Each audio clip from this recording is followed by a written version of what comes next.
Hey there, I'm Ellie. Now, I ain't much for beating around the bush, so I'll just dive right in. I'm 26, a web designer by trade, and up until the point this whole mess started, I was pretty much your run-of-the-mill kind of girl. Worked for a big company, had a small but tight circle of friends, and lived a life that didn't have too much excitement. That all changed at a party thrown by some mutual friends. It was one of those parties where you show up thinking you'll just stick to the walls, nurse a drink, and maybe, just maybe, have a decent conversation with someone. Little did I know, it was the night that was gonna turn my whole world upside down. The place was buzzing with people when I got there, and right away, I noticed him, Josh. The guy was like a magnet. Everyone seemed drawn to him, and he was soaking it up, especially the attention from the ladies. I ain't gonna lie, he was cute. Real cute. And he had this charm about him that made you want to get to know him better. But me? I figured I didn't stand a chance. I was more the jeans and t-shirt kind of girl, not one of those flashy types he seemed to be chatting up. I found myself a corner and was halfway through my drink when Josh sauntered over. Hey, I don't think we've met. I'm Josh, he said, all smooth-like. I choked on my drink. Ellie, I managed to get out, wiping my mouth with the back of my hand. Real smooth, Ellie. He chuckled, that kind of laugh that's warm and infectious. So, Ellie, what brings you to this circus? Friends, I said, shrugging. You? Same. Though, I gotta say, it's not often I run into someone here who seems as out of place as I feel. That got a laugh out of me. You? Out of place? Could have fooled me. Josh grinned, leaning against the wall beside me. Well, appearances can be deceiving. So, what do you do when you're not being dragged to parties? I'm a web designer. Work for a big company downtown. That's cool. You any good? I smirked. I hold my own.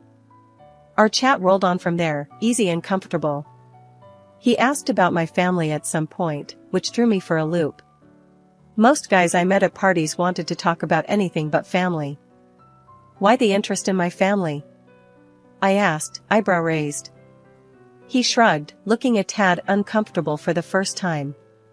Dunno. Guess I just find it interesting, knowing where people come from. Makes them more real, you know? I found myself opening up about my dad owning a large company, something I didn't usually lead with. Josh's interest seemed to spike again, but I brushed it off. Maybe he was just being polite. Before I knew it, the party was winding down, and Josh was asking for my number. I'd really like to see you again, Ellie. Maybe in a setting that's a bit less chaotic. I hesitated for a moment, not quite sure why. But then I handed over my number. Sure, why not? Josh had picked me out of all the girls at that party, and I was curious to see where this would go. After that party, things just snowballed. We were inseparable, and before I could even wrap my head around it, he popped the question. 6 months, that's all it took. My folks were over the moon, they took to him like bees to honey. The wedding? Picture perfect. I was floating, draped in white, feeling like the center of Josh's universe. Right after we said our I dose, Dad didn't waste any time getting Josh involved in the family business. Handed him a high-ranking position like it was nothing. Seeing Josh so eager to be a part of it all made me think we had it all figured out. I mean, what could possibly go wrong, right? Then came the dinner that threw me for a loop. We were all sat around my folks' dining table, me, Josh, our son, and my parents, when Dad dropped the news about expanding his business. He was looking at Josh when he said it, like he was passing him the baton in a relay race. Josh, I'm thinking of opening a new branch in the next town over. How'd you like to be the man to head it up? Josh's eyes lit up like a kid on Christmas morning. Seriously, sir? I'd be honored. That's when the conversation took a turn I wasn't ready for. I was already in my head, planning out the move, thinking of apartments, parks where our son could play, and how we'd decorate a new home office for me. Oh, this is gonna be great. I'll start looking at places for us right away. Somewhere close to a good daycare for the little one. That's when Josh threw out his joke. He was all casual about it, like he was commenting on the weather or something. Actually, babe, maybe you should stay here while I set things up. It could take a while, and I know how you hate the hassle of moving. I stared at him, my fork halfway to my mouth, feeling like I'd just hit a speed bump at 60 miles an hour. What do you mean, stay here? Like, not come with you? Yeah, you know, just until I get everything sorted. It's gonna be a lot of late nights, early mornings. Might be easier for you and the kiddo. Easier? For who, exactly? I couldn't believe what I was hearing. My folks were silent, probably sensing the tension thickening like gravy. Dad chimed in then, his voice all reason and calm. I think it's best if you all stick together. Ellie can work from anywhere, and it's important to keep the family unit intact, especially with a young child. Josh backed down pretty quick then, probably realizing he was outnumbered. Alright, I was just joking. We'll all go together. But something about that joke didn't sit right with me. It was like he'd shown me a card he didn't mean to let slip. The rest of the dinner passed in a kind of blur. I was there, but not really. My mind was stuck on that joke and what it meant. Later, as we were getting ready for bed, I brought it up again. Josh, what was that all about earlier? You really think it's a good idea to start splitting up whenever things get busy? He was brushing his teeth, and he looked at me in the mirror, his eyes meeting mine. Ellie, come on. I told you, it was just a thought. Nothing serious. We're in this together, you know that. I wanted to believe him, I really did. But there was this nagging feeling in the pit of my stomach, like a warning. I pushed it aside, though, telling myself I was overreacting. Josh loved us, and he wouldn't do anything to jeopardize our family. Or so I thought. Josh had to head out for his big business trip a few days after that dinner conversation. We were all set to join him, I even started packing, imagining our new life in a different city. But then, as if fate decided to throw us a curveball, our little one got sick. Nothing too scary at first, just enough for the doc to say traveling was off the table for a while. I remember breaking the news to Josh over the phone. He was already in the other city, and the look on his face, or the lack of it, really, since it was just a call, made me pause. It was almost like he was relieved, happy even, to have the city to himself. That stung, not gonna lie. Weeks turned into more weeks, and our son's little illness turned out to be a bigger deal than we thought. That meant our plans to join Josh were scrapped indefinitely. During this time, Josh's calls became more of a rarity, each one filled with the same old "I'm fine, I miss you guys," but somehow, it felt hollow. One night, after putting the little one to bed, I finally got Josh on a call. Hey, you, I started, trying to keep the worry out of my voice. We miss you around here. How's everything going? There was a pause, a bit too long for comfort, before Josh replied, Oh, hey, babe. Yeah, everything's busy, you know? This new branch is eating up all my time. I frowned, pacing the living room. I get that. But you know, a quick call wouldn't kill you. The kiddo keeps asking about you. Another pause, then, I know, I'm sorry. It's a lot right now. That hit me wrong. A lot right now? Josh, we're supposed to be doing this together. You're not on some solo adventure. We're a family. Josh's voice got a bit defensive. I didn't say I was doing this alone. Just that it's hectic. I thought we agreed you'd stay put till things settled down here. Let's not do this over the phone, okay? We'll talk when I come home. The call ended on an awkward note, leaving a sour taste in my mouth. The silence of the house seemed to press in on me, heavy with unsaid words and growing doubts.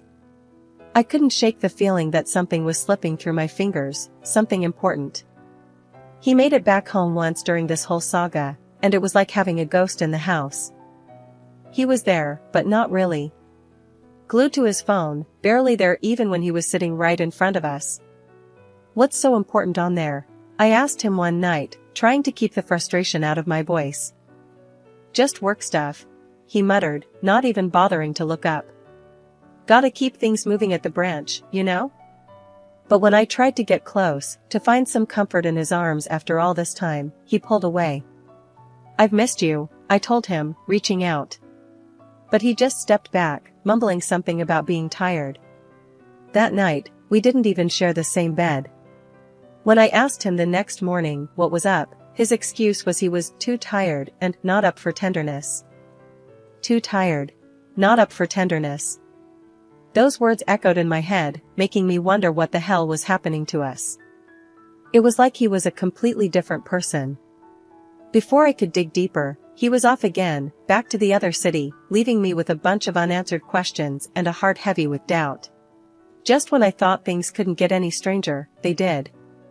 It was a Tuesday, just like any other Tuesday, with me trying to juggle work and keeping an eye on the little one, when there was a knock at the door.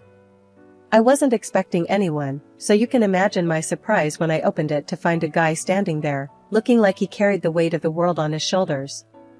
"Can I help you?" I asked, wary of this unexpected visitor. "Yeah, I think you can," he said, his voice heavy. "Are you Ellie?" "That's me," I replied, my guard going up. "What's this about?" He took a deep breath, looking down at his feet before meeting my gaze again. "It's about Josh, your husband. My name's Mike, and..." He paused, as if the next words were stuck in his throat. "And my wife's having an affair with him." I felt like I'd been punched in the gut. "What did you just say?" I couldn't have heard him right. Mike swallowed hard, his eyes not leaving mine. "I found out a couple of weeks ago." I didn't want to believe it at first, but then... He trailed off, reaching into his jacket pocket and pulling out a handful of photos. He handed them to me, and as my fingers closed around them, my heart sank. There was Josh, clear as day, looking cozy with some woman I'd never seen before. They were laughing, holding hands, kissing. The world seemed to tilt on its axis. This can't be," I stammered, my voice barely a whisper. "I'm sorry to be the one to tell you this," Mike said, and he actually looked it. Sorry and tired. I invited him in, more out of a need to sit down than anything else. We sat at the kitchen table, those damning photos spread out between us like the worst kind of puzzle. "How did you find me?" I asked, not sure if I wanted the answer. Mike ran a hand through his hair, looking exhausted. "Wasn't hard. Once I knew who she was seeing, I did some digging. Found out about Josh's job, his family, you. And you just decided to come here and, what? Tell me my husband's cheating on me?" He leaned forward, his elbows on the table. "Look, I know this is a lot. I'm in the same boat, remember? I thought maybe we could help each other." "Help each other?" I echoed, the idea seeming absurd in the face of everything. "Yeah. I don't know, figure out what to do next. Confront them together? I'm just so damn tired of feeling like a fool." I looked at the photos again, each one a strike to my heart. Josh and this woman, so happy together, while I was here, holding the fort and drowning in loneliness. "I need to think," I said finally, my voice flat. "I need to process this." Mike nodded, standing up. "I get it. Here's my number," he said, sliding a piece of paper across the table. "Call me if you want to talk. Or plot. Or whatever." After Mike left, my mind was a whirlwind of anger, hurt, and betrayal. But beneath it all, there was a simmering determination. I wasn't about to let Josh and his mistress get away with tearing our lives apart. So, when I finally picked up the phone and called Mike, it was with a resolve I didn't know I had. "Mike, it's Ellie. I've thought about it, and you're right. We need to do something." There was a pause on the line before he answered. "Ellie, I wasn't sure you'd call. So, what's the plan?" I took a deep breath, my hands shaking. "We catch them in the act. Get the evidence we need to nail them. No more doubts, no more lies." Mike was quiet for a moment, then, "Okay, I'm in. How do we do this?" The next few days were a blur of planning.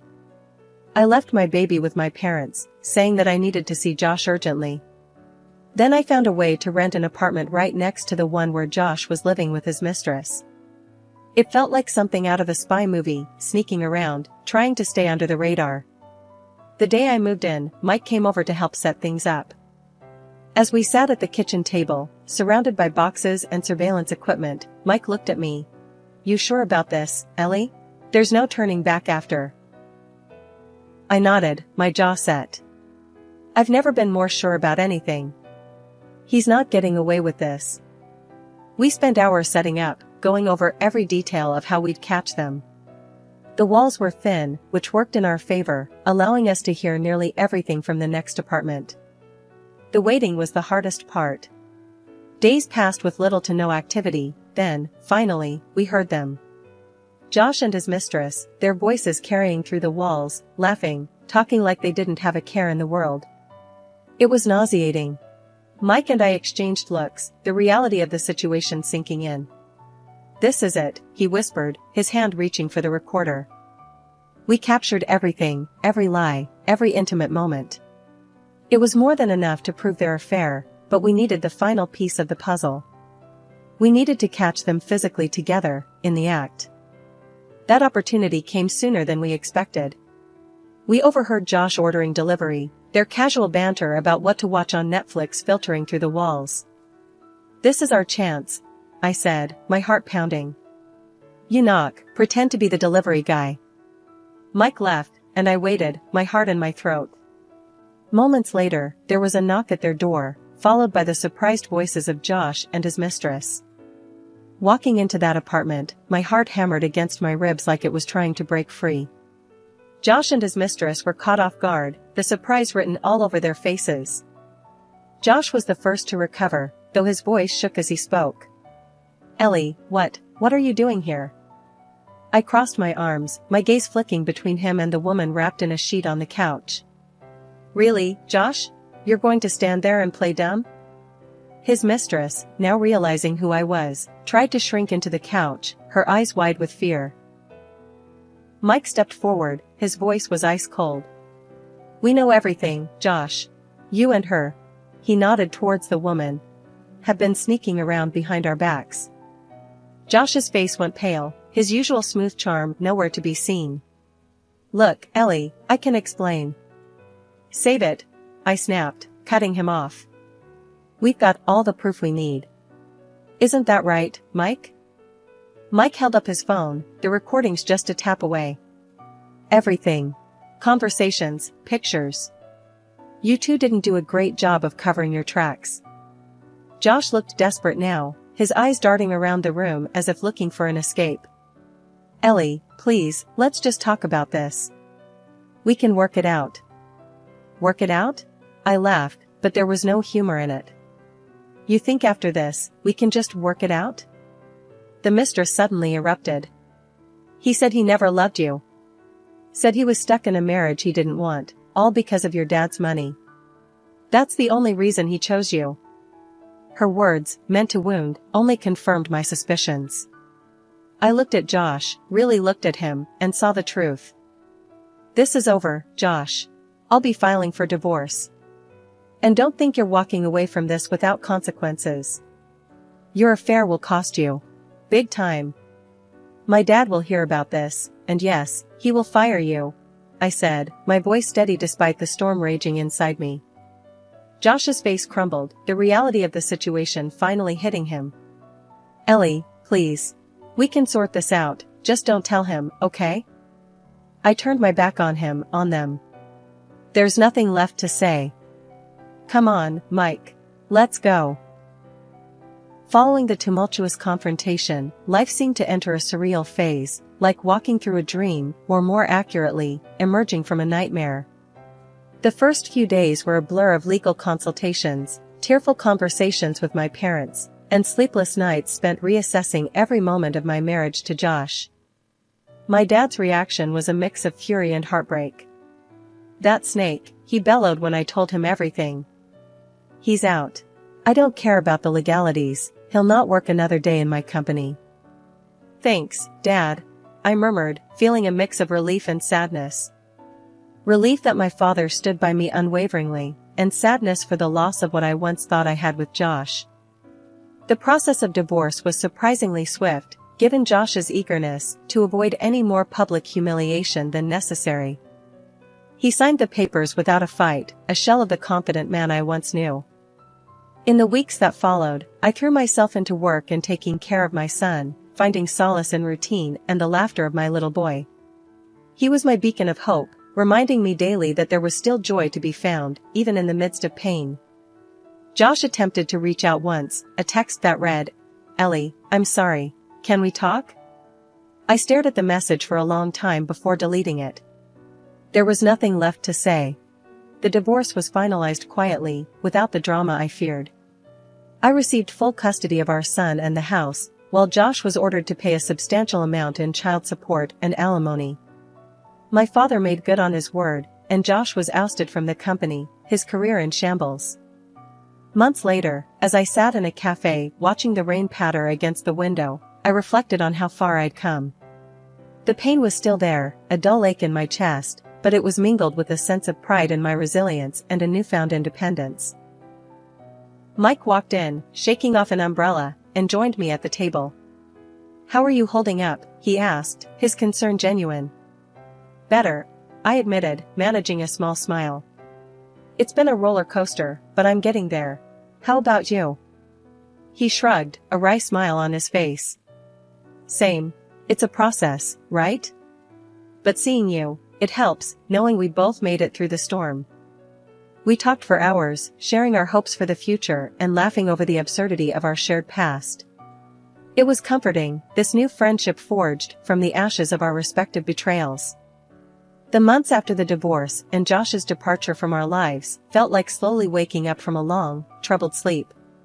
My world, once darkened by betrayal and hurt, gradually brightened as I focused on rebuilding my life with my son. The routine of daily life, once a mundane chore, now brought comfort and a sense of accomplishment. One crisp autumn afternoon, as I watched my son play in the park, my phone buzzed. It was Mike. "Hey, Ellie, how about a coffee catch-up? On me this time," his message read. I smiled, typing back, "Sure, sounds good. When and where?" "Let's say tomorrow? The little cafe near the park, around 10? "Perfect. See you then," I replied. Sitting across from Mike the next day, with the smell of coffee and the sound of light chatter around us, I felt a sense of ease I hadn't known for a while. "So, how have you been, really?" Mike asked, his eyes searching mine for the truth beneath the polite small talk. "I'm actually good," I said, surprised at the realization. "It's been tough, but I think I'm finally moving forward." Mike nodded, a small smile on his lips. "I can see that. You look lighter, somehow." The conversation flowed easily between us, filled with laughter, shared stories, and the occasional comfortable silence. It was during one of these silences that Mike looked at me, hesitating before speaking. "Ellie, I've been wanting to tell you something," he started, his voice serious. "Throughout all this mess, getting to know you has been the silver lining for me." I felt my heart skip a beat, unsure of where he was going with this. He took a deep breath. "What I'm trying to say is, I like you, Ellie. More than just a friend." The confession hung in the air between us, charged with possibility. I looked at Mike, really looked at him, seeing the man who had stood by me through the darkest of times, who made me laugh when I thought I'd never be able to again. "Mike, I started, my emotions a whirlwind. I didn't expect to hear that. But I'd be lying if I said I hadn't thought about us, too." As we left the cafe, walking side by side, I felt a flutter of excitement for the first time in a long while. The path ahead was uncertain, and the scars of the past still lingered, but for the first time, I felt ready to explore the possibility of a new beginning. "Here's to new beginnings," Mike said, raising an imaginary glass as we reached the park where my son played. "To new beginnings," I echoed, my heart full of hope. The laughter of my son reached us, a sweet melody that filled the air around us. As I watched him play, I realized that while the past would always be a part of me, it no longer defined me. I was moving forward, step by step, into a future that was mine to shape. And as Mike and I stood there, watching my son together, I couldn't help but feel that, maybe, just maybe, we were stepping into that future together.